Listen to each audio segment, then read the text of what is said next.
With Margaery Tyrell now betrothed to King Joffrey, she went on a campaign to win the hearts of the court and small folk, acting with grace, kindness, and compassion, performing charity work for orphans and the poor. In dealing with her future husband, she used her beauty and constant flattery to capture his desire, encouraging his interests even when violent, and subtly manipulating him to become more assertive as king. Her efforts proved successful not only for herself, but also for Joffrey, who was cheered by the common people for simply being associated with Margaery. Feeling threatened by the future queen, the king's mother, Cersei Lannister, tried to combat her growing influence by sowing seeds of discord in the mind of her son, arguing that the girl was a harlot and traitor, as she once married the rebel Renly Baratheon and was unlikely to still be a maiden. However, when Joffrey confronted her with these accusations, Margaery proved well prepared, explaining that it was her family's decision for her to wed Renly, and that he was only interested in men, and therefore unwilling to consummate the marriage. Content with these answers, Joffrey was hers once more, and she was quickly able to change the conversation to discuss his new crossbow. Elsewhere in the Red Keep, the former Hand Tyrion Lannister awoke in fear for his life, as either his nephew the king or sister the queen must have given the order to the Kingsguard who attacked him during the Battle of the Blackwater. Despite managing the city well, organizing their defense, and being wounded as he led a charge which held back the enemy long enough for Tywin to arrive, Tyrion was cast aside in a forgotten room, visited only by Varys, his squire, and his sister. Reaching out to his father, Tyrion asked to be rewarded for his success, but was instead admonished and berated for spending time with harlots and thieves. When Tyrion asked that he be named heir to Casterly Rock as Tywin's only eligible son, the Hand flatly refused, offering instead to give him another reward at some point, but only if he stopped embarrassing the family name. Later, they both attended the first meeting of the Small Council, where Littlefinger proposed using his friendship and long-standing relationship with Lysa Arryn of the Vale to wed her and become Lord Paramount, thereby securing their allegiance for King Joffrey. Approving the plan, Littlefinger could no longer serve as Master of Coin, and so Tywin appointed Tyrion to the position. Despite having no background in finance, he was determined to do well, but soon learned that the crown was deeply in debt to institutions like the Iron Bank of Braavos, as Littlefinger spent years borrowing money to keep up with expenses. Though his new duties were daunting, Tyrion made time to investigate the Kingsguard attack against him, speaking to Varys, who advised him to be patient in seeking vengeance, finally revealing his past as a slave boy sold to a sorcerer who castrated him for a magical ritual. Though Varys was left for dead, he was resolved to survive and prosper, so that decades later he could hold wealth and a position of influence, allowing him to capture the old sorcerer he hated and have him delivered to the Red Keep. While the Lannisters, Tyrells, and others played their games, Sansa Stark found herself a lonely pawn in enemy territory, perfectly vulnerable to Littlefinger, who gave her hope by offering to smuggle her onto a ship as soon as possible. Knowing the cruelty of the man firsthand, his prostitute, Ros, warned Sansa's handmaiden, Shae, that Littlefinger could not be trusted. But when Shae tried to pass along the warning, Sansa would not believe it, claiming Peter Baelish was an old friend of her mother. Using Ros as a spy to report on Littlefinger's activities, Varys learned of his plans for Sansa and moved quickly to counter his move, reaching out to Lady Olenna to discuss betrothing the girl to Loras Tyrell. Having already established a friendly relationship with Sansa, when she informed the Tyrell women about Joffrey's cruel nature, both Margaery and Olenna were happy to accept Sansa into their family. Excited at the prospect of marrying her long-standing crush, the handsome and gallant Sir Loras Tyrell, Sansa turned down Littlefinger's offer to escape the city, asking instead to delay their plans until after the royal wedding. However, Baelish already knew this was a possibility, having used one of his male prostitutes to seduce Sir Loras and learn about his plans to wed Sansa. With his scheme in serious jeopardy, Littlefinger relayed this information to the Lannisters, who recognized that House Tyrell was moving to secure Sansa's claim to the north, and so Tywin decided she must immediately marry Tyrion, while Cersei would be betrothed to Loras, thereby securing the allegiance of both the North and Reach. Though both his children protested, the decision was made, explaining that Cersei was still young enough to bear a child that would become heir to Highgarden, and after the defeat of Robb Stark, Sansa would be the eldest living Stark child and Lady of Winterfell, giving Tyrion the chance to rule in the North. Though Sansa was devastated by the news, the worst fate fell upon the prostitute Ros, as Littlefinger discovered her betrayal and made her a gift to King Joffrey, who tied her up naked and shot her full of arrows. Needing to move quickly to undermine the Tyrells, Tyrion and Sansa's wedding was a hastily assembled disaster for all involved, ending with King Joffrey drunk and tormenting the bride, while her new husband, who was also drunk, publicly threatened to make the king a eunuch in response. To calm the situation, Tywin dispensed with the bedding ceremony, which then allowed Tyrion to forego consummating the marriage, assuring his wife he would not touch her without consent. With the situation growing more dangerous, Tyrion attempted to send his mistress Shae away from the city, but she refused to leave him behind. While the Lannisters worked to consolidate power in King's Landing, Tywin chose to employ a strategy of attrition against the Stark men in the Riverlands, dragging out the war by refusing to meet them in open battle.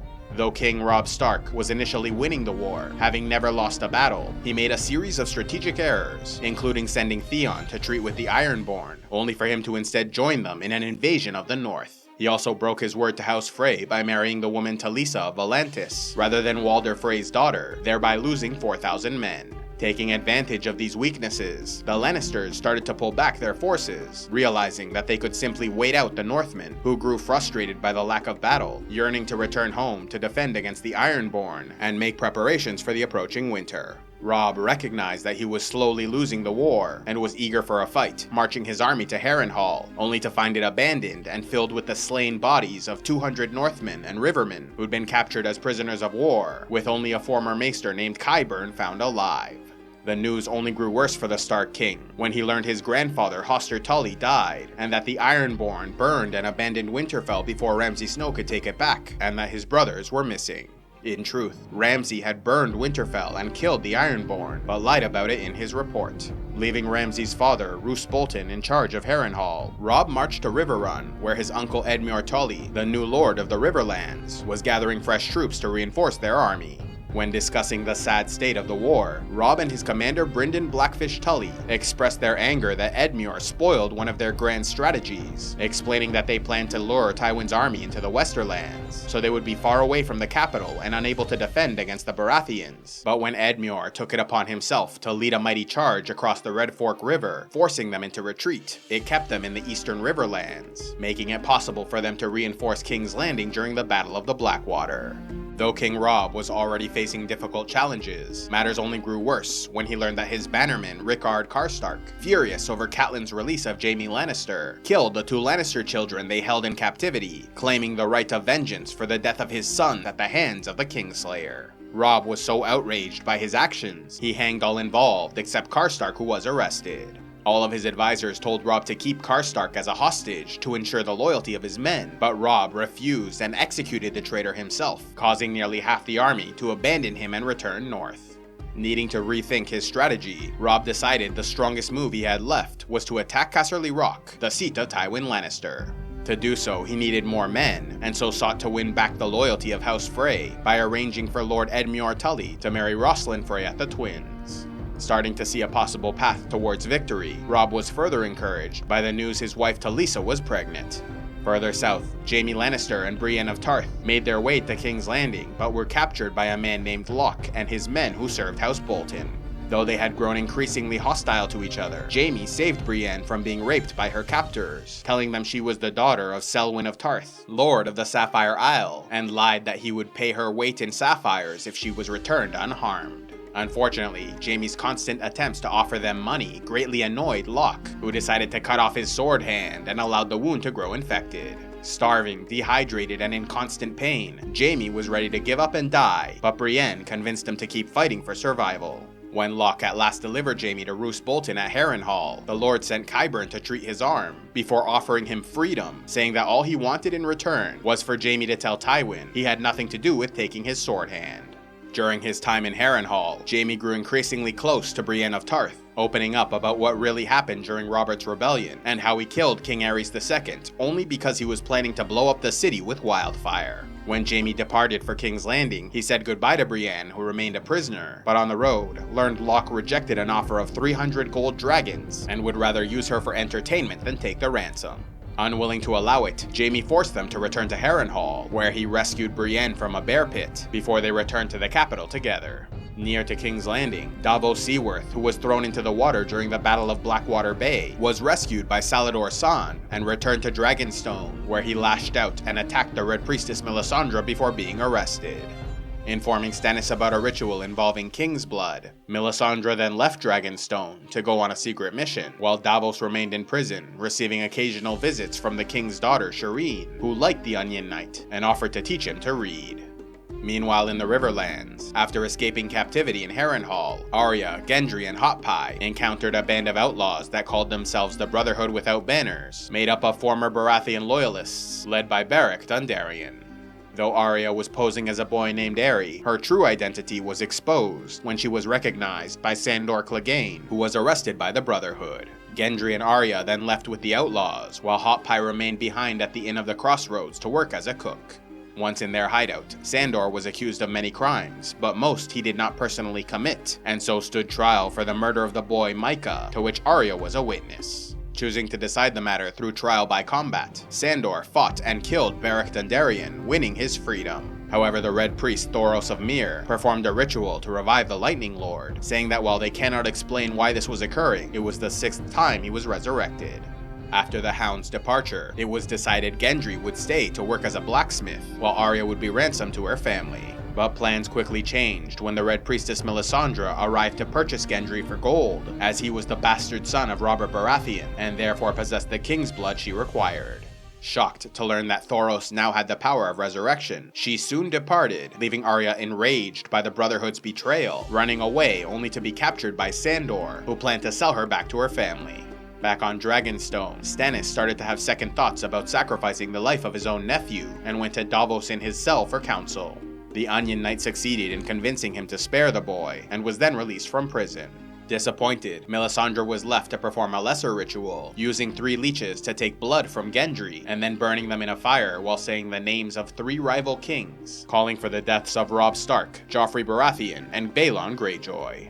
With Davos now literate, he presented Stannis with a letter from the Night's Watch, suggesting that they forget about the South for now, and go north to answer their call for reinforcements, thereby demonstrating their loyalty to the realm. Despite her animosity towards Davos, Melisandre agreed with this idea, as the battle against the Darkness would happen in the north, and so that was where Stannis belonged. Returning to the Riverlands, King Robb and his army made their way to the Twins to attend the wedding of Edmure Tully and Rosalind Frey. However, despite being protected by the ancient tradition of guest right, the Starks found themselves betrayed at the event later known as the Red Wedding. After Edmure and Rosalind retired for the bedding ceremony, the Freys and Boltons turned against the Starks, massacring their forces, resulting in the deaths of many, including King Robb, his mother Catelyn, his pregnant wife Talisa, and the direwolf Greywind, while Edmure Tully was captured and Brynden the Blackfish went missing. Though Arya was nearby during the attack and tried to run to her family, Sandor knocked her unconscious and carried her away, thereby saving her life. Devastated by the death of her brother and mother, Arya attacked and killed the first Freys she found on the road. With the massacre finished and the Starks defeated, Roose Bolton was left as Lord of Winterfell and Warden of the North, while Walder Frey was given Riverrun. In the north, after being betrayed and knocked unconscious by his own men at Winterfell, Theon Greyjoy awoke a captive of unidentified assailants, subject to torture until rescued by a servant claiming to be an agent of his sister Yara. Though his new ally seemed to be leading him to freedom, the entire escape and pursuit was an elaborate game for the servant, who was in fact Theon's torturer Ramsay Snow. Once recaptured, the torture continued, as he was cut, beaten, skinned, and castrated, until left so broken and terrified, he responded to the nickname Reek rather than his actual name. His father Balon and sister Yara learned of his capture when Ramsay sent them parts of Theon's body, along with a demand that they withdraw from the north. Though Yara was horrified and set out to rescue him, King Balon was unmoved and offered no help. Following their defeat in the Battle of the Fist of the First Men, Lord Commander Jeor Mormont led the Night's Watch survivors back to Castle Black. Learning that Samwell Tarly was unable to send off their ravens to warn about the approaching White Walkers and their undead army, it was now imperative that the survivors make it back to the Wall. Exhausted and starving, the brothers then arrived at Craster's Keep, where they were reluctantly allowed to rest. But hostilities soon broke out when the men complained about not being properly fed, resulting in a mutiny that killed both Craster and Lord Commander Mormont. As the remaining brothers fought each other, Samwell immediately went to find the girl Gilly and her newborn baby boy, leading them into the wilderness and away from danger. However, the walk to Castle Black presented its own challenges, as they were soon attacked by a White Walker who seemed to want Gilly's child. Having grown close to the girl, Sam found his courage and attacked the creature, plunging a dragon glass dagger into his back that caused him to shatter. Elsewhere beyond the wall, the wildling Ygritte and the Lord of Bones brought Jon Snow to meet their king Mance Rayder. Though Jon was still loyal to the Night's Watch, he was able to convince Mance to spare him and learned that they'd united 90 different clans that spoke 7 different languages because their only chance of surviving the White Walker invasion was to make it south of the Wall. He also saw giants for the first time and learned of warging when he saw the man Orell send his mind into an eagle to scout ahead for the army. When the Free Folk moved to examine the aftermath of the Battle of the Fist of the First Men, they found the bloody remains of the fallen organized into ritualistic patterns, though the actual bodies were all missing, meaning they were likely resurrected by the White Walkers to add to their undead army. Continuing south, Mance sent Tormund Giantsbane and a small party of warriors to scale the wall and attack Castle Black from the other side, where defenses were minimal. Both Jon and Ygritte were assigned to the mission, growing closer until Jon broke his vow to the Night's Watch when they became romantically involved. Though a few died during the dangerous climb up the wall, Jon and Ygritte made it to the other side, where it became increasingly difficult to maintain the lie. When Jon refused an order to kill an innocent man, his cover was blown and a fight erupted between Jon and the wildlings. Though Ygritte moved to protect him, Tormund held her back, leaving Jon badly outnumbered. Meanwhile, after surviving the attack on Winterfell and escaping captivity, Bran and Rickon Stark journeyed north towards the Wall, accompanied by their servants Asha and Hodor, as well as their direwolves Summer and Shaggy Dog. They were then joined by Jojen and Mira Reed, the children of Howland Reed, an old friend of their father. Jojen explained that he had the green sight, able to have visions and prophetic dreams, which led him to seek out Bran to help him find the three-eyed raven beyond the Wall. Bran at last started to understand his own strange dreams, discovering that he was a powerful seer and warg, able to see visions and possess animals, soon learning that he could also possess humans like Hodor, an ability even Jojen did not expect. As they continued north, they rested for a time in an abandoned tower, where they witnessed the confrontation between Jon Snow and the Free Folk. Seeing that his brother was in trouble, Bran sent his mind into Summer, who then led Shaggy Dog in joining the fight. With his direwolf allies watching his back, Jon Snow was able to kill Orell and escape danger, though at the cost of leaving Ygritte behind. Utterly heartbroken, Ygritte found him sometime later and shot him several times with arrows, but ultimately allowed him to live and return home. After helping Jon, Bran and his party split up, with Asha, Rickon, and Shaggy Dog sent to Last Hearth to seek refuge with House Umber, who were loyal to the Starks. Bran, Hodor, Mira, Jojen, and Summer would then continue north beyond the Wall to find the three-eyed raven from his visions. When they at last arrived at the Wall, they rested in the Night Fort, where Bran told a story about a cook who sought vengeance against a king staying in the castle, and so killed his son, made him into a pie, and fed it to his father. The gods then punished the cook by making him a rat that survived by eating his own offspring. However, the reason for his punishment was not the murder or cannibalism, but rather for killing a guest beneath his roof, thereby breaking the ancient law of hospitality, which is something the gods cannot forgive.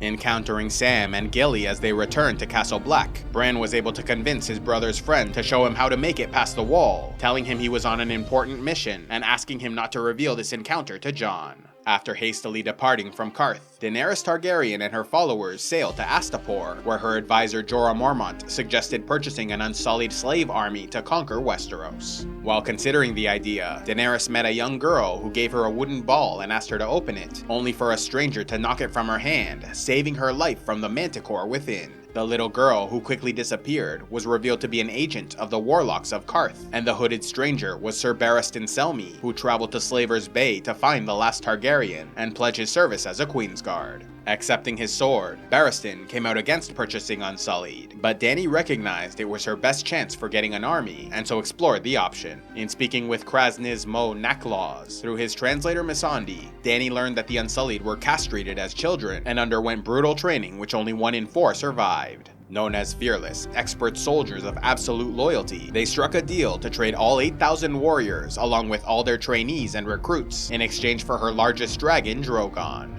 In addition, Daenerys secured the release of Missandei, asking that she be given as a gift to celebrate their deal. However, the Mother of Dragons had no intention of giving up one of her children, and after the deal was completed and the Unsullied were under her command, she ordered them to kill the Good Masters and conquer the city. Daenerys then freed every slave in Astapor, including her own soldiers, asking them to follow her as freedmen. The Unsullied then selected their bravest warrior Grey Worm to represent them.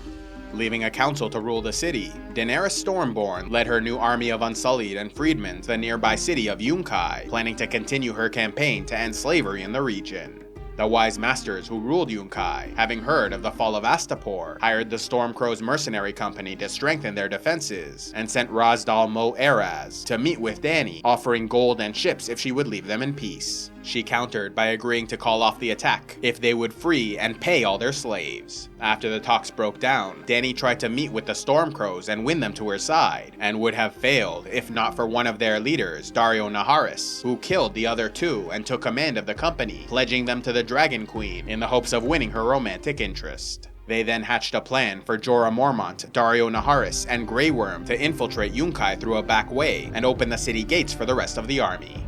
After a vicious battle, Dany's forces proved victorious, allowing her to once again free the slave population, who were so grateful they gave her the nickname Misa, meaning mother. Love audiobooks? Then be sure to check out Audible, where they have the world's largest collection available. Simply sign up through the link in the description box below, and get 2 free audiobooks to start out. A special thanks to all those who contribute to CivilizationEx, like Soul Guide Medical, Sir Dayron of House Ashford, Fred Heartless, Knight of Iron and Ice, and Anaxis the Grey King.